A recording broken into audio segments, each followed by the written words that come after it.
Saludos queridos amigos, soy Gonzalo Chamorro y siempre es un placer compartir con cada uno de ustedes en este espacio de reflexión, en este espacio de interacción en cuanto al conocimiento de Dios y por supuesto apreciar la historia, apreciar la ciencia, apreciar la teología. Hoy quisiera traer a colación una famosa frase célebre en la historia del pensamiento. La frase es de Jorge Santayana, filósofo moralista e historiador que escribió un libro titulado La vida de la razón. Y en ella, en el año 1906, dijo que quien no conoce su historia está condenada a repetirla. Es interesante esta frase porque es una auténtica invitación a poder reflexionar en el pasado histórico, en poder evaluar los aciertos, pero también los tristes errores de los seres humanos por falta de moralidad, por querer casarse con el poder, por la egolatría, el narcisismo y las diferentes características que han definido la decadencia de la condición humana. Por eso la invitación que yo quisiera hacerles hoy es no solo a estudiar la historia del cristianismo, sino también a estudiar la historia universal. Lo digo porque tristemente hoy veo en los diferentes espectros de la sociedad, tanto en ámbitos económicos, tanto en ámbitos políticos, tanto en ámbitos sociales y culturales, las mismas características que definieron la decadencia de individuos y de grandes imperios en la historia. Por ejemplo, recuerdo el caso de Marco Antonio, que tristemente, siendo amante de Cleopatra, crea una serie de artimañas para poder asesinar a Marco Tulio Cicerón, el famoso representante de la República Romana y quien era precisamente la voz indispensable de mantener el sentido de la ley. Marco Antonio jugaba de dictadorzuelo y era tanto su amor al poder que lo que hizo es una serie de entrenamientos inmorales que provocaron la muerte y provocaron el fin de Marco Tulio Cicerón. ¿Qué podemos decir del famoso Calígula? Calígula que interesantemente hace para poder dejar en mal a los senadores romanos el nombramiento oficial de su caballo como cónsul de la República Romana. ¿Cuál era la finalidad? Pues la finalidad era demeritar el trabajo de los senadores. Y podríamos seguir así en la historia, mencionando también, por ejemplo, a Enrique IV de Navarra, que popularizó la famosa frase «París bien vale una misa».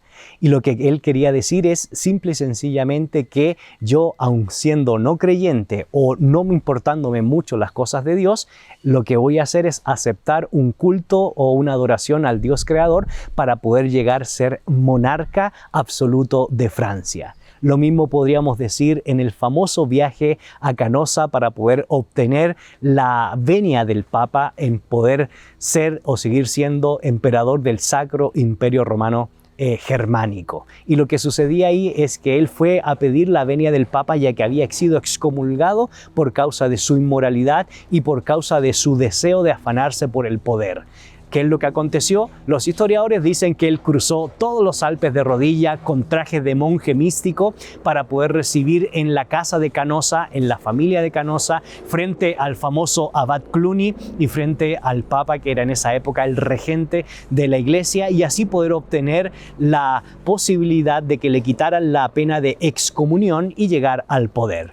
Lo que acontece es que el primer día no recibe la absolución, al segundo día tampoco, al tercer día el abad Cluny lo que hace es decirle, recordemos que Jesús perdonó hasta 70 veces 7. Finalmente lo que aconteció fue simple y sencillamente que se le dio el perdón en ese momento medieval histórico y una vez que este personaje de la historia obtiene el perdón, llega al poder, vuelve a ser monarca absoluto y se le olvida todos los principios morales que él había proclamado en su peregrinaje supuestamente cristiano. La finalidad, obtener el poder. ¿O qué podríamos decir de diferentes personajes contemporáneos que comienzan a hacer célebre famosas frases como por ejemplo la revolución de los jóvenes es una comprensión meramente biológica de un personaje político del siglo XX hace pocos años atrás? O aquellos que dicen ¿armas para qué? Si simple y sencillamente el ser humano debe vivir en paz y en armonía. Y lo que hizo fue monopolizar todo el armamento para tener el poder y el control de una nación. Así podríamos estar toda una vida dando ejemplos del pasado, de cómo se refleja la decadencia humana en los diferentes actos morales, en los diferentes actos que tienen que ver precisamente con poder adquirir el poder a toda costa. En la actualidad no vivimos de manera diferente. Es bien sabido que hemos avanzado tecnológicamente, es bien sabido que hemos avanzado en el mundo de las ciencias, es bien sabido que hemos avanzado en el mundo de la medicina, es bien sabido que hemos avanzado en diferentes esferas que nos permiten hoy tener mayor número de años en este espacio, en este tiempo, pero también no es menos cierto que la debacle moral, la decadencia cultural y el deseo oneroso por adquirir el poder hace que las sociedades cada día vivan en términos éticos y en términos de relaciones interpersonales en una auténtica decadencia, en una auténtica superficialidad de la cultura. Y por eso la invitación que yo quisiera hacerles hoy, queridos amigos que están sintonizando este espacio de fe y actualidad, es a recordar la frase de Jorge Santayana: quien no conoce su historia o quien no conoce su pasado está destinado a repetir los errores del pasado.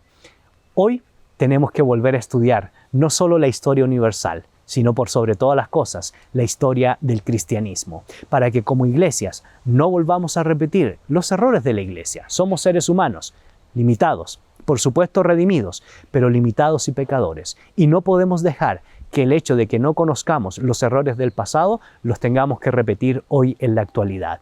El desafío para ustedes, el desafío para mí, es poder volver a la historia, es poder volver a ver cómo hombres y mujeres que estuvieron dispuestos a cambiar la sociedad por medio del Evangelio de Jesucristo, estuvieron dispuestos a dar su vida y a no casarse con el poder imperial, como sucedió en el siglo IV, y a no casarse con las culturas del momento. Hoy nos enfrentamos a una dinámica narcisista, a una dinámica ególatra, a una dinámica pluralista y a una dinámica relativista. Y si tenemos que fundamentar nuestro peregrinar, es necesario que volvamos a la historia. Que el Señor les bendiga.